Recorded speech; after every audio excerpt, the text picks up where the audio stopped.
Now, I'm not one to gossip, but I will bring you the tea. Welcome to Chronicles Speaks. Please, I don't have any time for any gossip now. Eh? Yes. Look at you. October 29, 2023 marks the one-year anniversary of the death of Shanquella Robinson.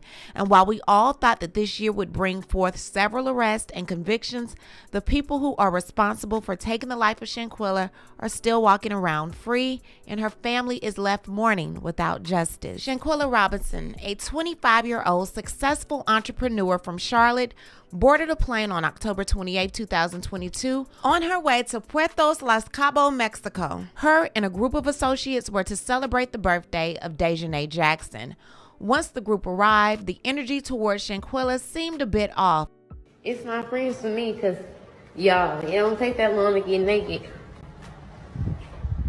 It don't take that long to get naked, hoes. Where y'all at?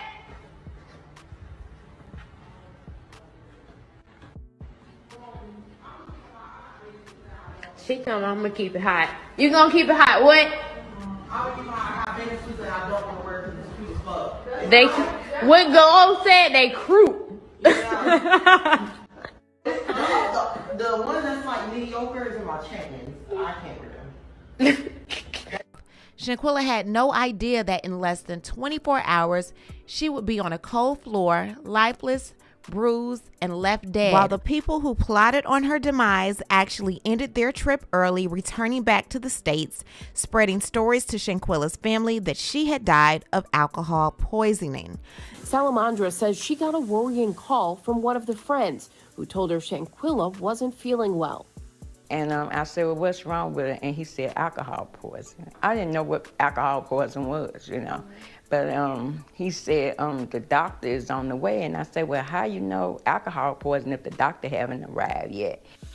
According to the police report, the doctor recommended that Shanquella be taken to the hospital, but the friends allegedly refused. Now, on October 28, 2022, a chef was brought in, drinks were had, games were played, and the night seemed to go a little better as the energy seemed to shift. But the next morning, October 29th, all chaos rang out. Shanquella was brutally beaten by one of the partygoers, Dejanay Jackson, while being recorded by associates who were also in the room egging on the altercation stood Elise Hyatt, Malik Dyer, and her alleged best friend, Khalil Cook. The blows Shanquella took caused her severe damage, and while all of this was recorded and later released the next month, the true turn of events after this beating were very shaky, to say the least. Now, many feel that because of the angle of the sun on the video during the time of the attack, Shanquella was attacked between 7 o'clock a.m. and 8 o'clock a.m. on October 29th. Later that afternoon at 1:50 p.m., Dejanay texted concierge and told them that she believed Shanquella had alcohol poisoning and was in need of medical attention. A doctor showed up and stated that Shanquella was barely conscious and was in need of an IV. That doctor allegedly worked on her for 3 hours, even trying CPR. At 5:57 p.m., Shanquella was pronounced deceased. Now, the Mexican autopsy report revealed that Shanquella passed away from severe spinal cord injury and atlas luxation, which is when the C1 and C2 vertebrae become misaligned or dislocated. Now, this autopsy report also revealed that she succumbed to her injuries 15 minutes after receiving them. So in seeing this report, everyone was questioning, did Shanquella pass away before the doctor got there, or did she pass away after? Now, Shanquella had internal and external injuries. The Mexican autopsy report stated that her death was indeed violent and she passed away due to atlas and medullary dislocation. Then comes the U.S. autopsy report that was completed about 2 weeks later.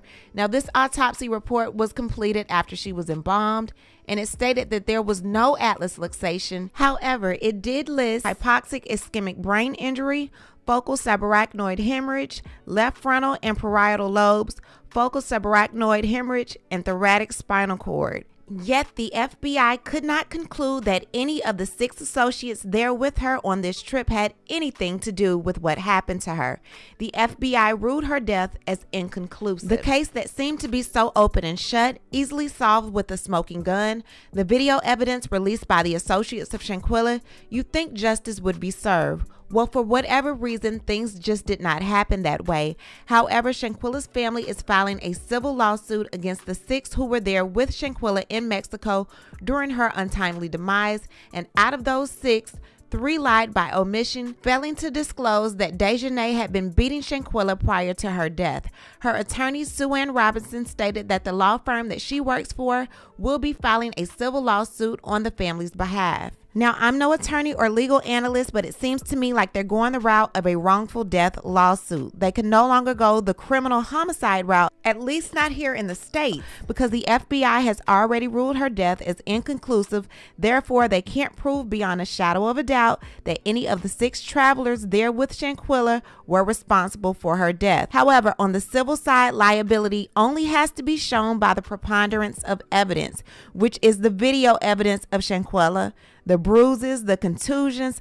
Honestly, to me, the video alone and her dying the same day should be enough to at least convict or at least file a lawsuit against Dejanay. Now, while a criminal conviction would result in prison time, jail time, fines to the state, a civil conviction would be different. It's strictly going towards a financial compensation. So it goes at your pocket since we can't get you locked up. However, I did reach out to Suing Robinson, who is Shanquella's family's attorney, and I reached out to her pretty much just to ask her what's going on with the case. She's saying that they're still working on extradition and that it's political. It's going to take some time. Justice in this case looks like the person who Mexico has already named as responsible for Shanquella's death to begin their extradition proceedings. The main timeline that we're focused on right now is Shanquella's birthday, because we're hoping to be deeper into our process in terms of the administration.